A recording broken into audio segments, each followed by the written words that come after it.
Hello, Roya. I really enjoyed being able to watch your speech. So today we'll be peer reviewing your speech. So first off, I think that this is a really good topic. This is something that is relevant for us on a daily basis, and due to COVID-19 and how everything is going on currently, this is very important because every day we are facing this pandemic. Currently, parts of the world are going through a pandemic where people are running out of oxygen, thousands of people are dying on a daily basis, and how it has changed the way people live. I personally myself have dealt with people who are currently in India facing problems where they're not able to get vaccines, and people here are denying the fact that they have the capabilities of getting the vaccine, and they won't give it to either themselves or their children, and etc. I also think that myself have dealt with some family friends who have told me that, hey, my child's not going to get vaccinated because I don't think it's needed. And they think, oh, putting so many vaccines into my body or into the child's body will not let them have a natural immunity. And I love how you were able to tackle this really well throughout the speech. And I also, now let's just first begin looking at it, breaking it down one by one. So when I was looking at it, I saw that you had a clear introduction, and I noticed that you were able to have um, a clear introduction, a clear body, where you were able to visualize like pretty much the intro, and then you could visualize the conclusion in both ways. And I was also able to see how you were effective in using adequate supporting material, where you had the proper quotes, you had the proper data, you had the proper statistics. I also was able to see how happy you were and excited you were to speak on this matter. It seemed like it was very important to you, and I think this is what actually kept me engaged throughout the speech. You first off explained off what the problem was and why it's a problem, and this follows the structure of pretty much what we did, I believe, for our three speech. Where you were first talking about the benefits, then you talked about the argument for not getting vaccinated, such as autism, and a counter argument for that, which is why this is misguided, and you continued on. When you first introduced vaccines, I also like how you were able to talk about the actual science and of what a vaccine is, because many times people are misguided about what a vaccine is or may not know what a vaccine is, and being able to help inform them and educate them about what it is helps. I also do like how you were able to have credibility throughout your speech and establish that by showing that you know the material and you have researched about what are vaccines, what they do, what they're made of scientifically, alongside what are the side effects and what's the opposition. Um, you were also able to gain the attention of the audience personally and to help create a connection when you first started off speaking with the quote, because the thing is that many times people veer off when listening to speeches. However, you were able to have a proper eye contact and attention with the audience to be able to help.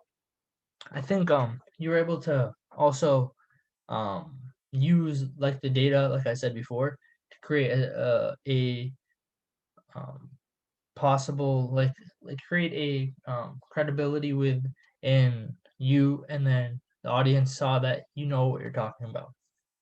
Especially when using scientific sources, it's very hard to make a claim that science is wrong. Like if you were to tell someone like pigs can fly, scientifically it's proven that they can't fly, like it's something that is just so hard to prove.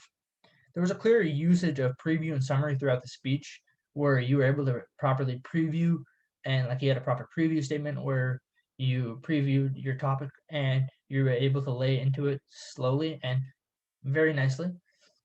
I also do like how you were able to talk about some of the back story of the actual history, where in 1999, by a famous scientist who made a claim that vaccines were actually bad, and how you were also able to talk about how this was a actually incorrect, a false claim, and this doctor was stripped of his claim. However, the problem was that people already believed him, and this kind of spread. And ever since then, the CDC have been really trying to fight these anti-vaxxers, and CDC has to guide people but cannot force people to tell them what to do because it's their own right. So I do like how you were able to establish that. I also do like how when I was looking at your visual and vocal components, you were in a well-lit room and you had an audience, which was, I believe, your husband. And you were also very clear when speaking, and you had a very nice loud volume. You were precise and you were very nice, and you vocalized and were able to um, project your voice. You were able to maintain eye contact and use a couple of hand gestures to help explain your viewpoint. I also liked how you were able to utilize logos or logic, where you had great points, which seemed logical, and you were able to use data and statistics to back it up. Like, for example, when you talked about um, the benefits of getting the vaccine, and you talked about, hey, and how um, children or parents believe that when you're putting so many vaccines into the kid, that they're not going to be able to have a natural um, immunity. However, you were able to prove that there's actually more environmental hazards in the air, which would cause more of a problem with the child versus the child actually getting these many vaccines all at one time. And I also liked how you were able to have main points that stood out that were very clear to me. The transitions between the points seemed very seamless.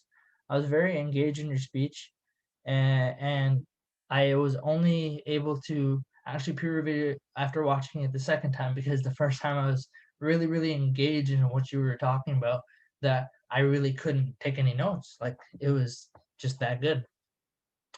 So I also do think that throughout your speeches, you were utilizing pauses when needed. This was really good because many times speakers tend to stutter or they talk too fast. They just continue, continue, continue.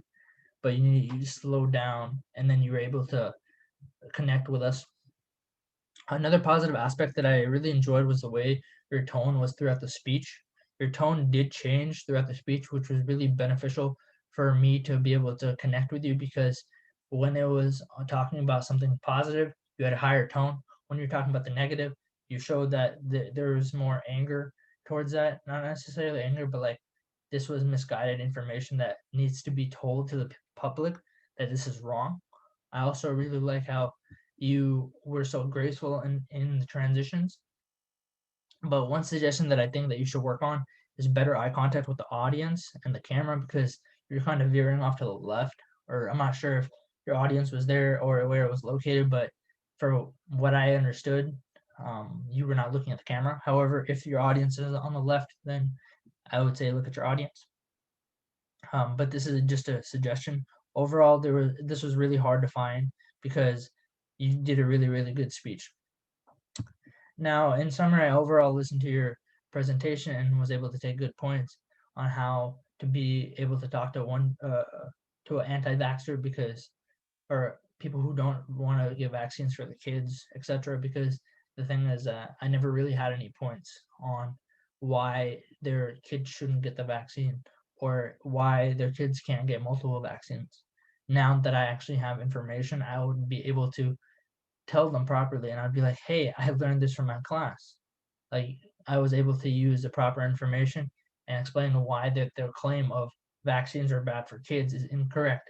So I appreciate you for sharing. Thank you.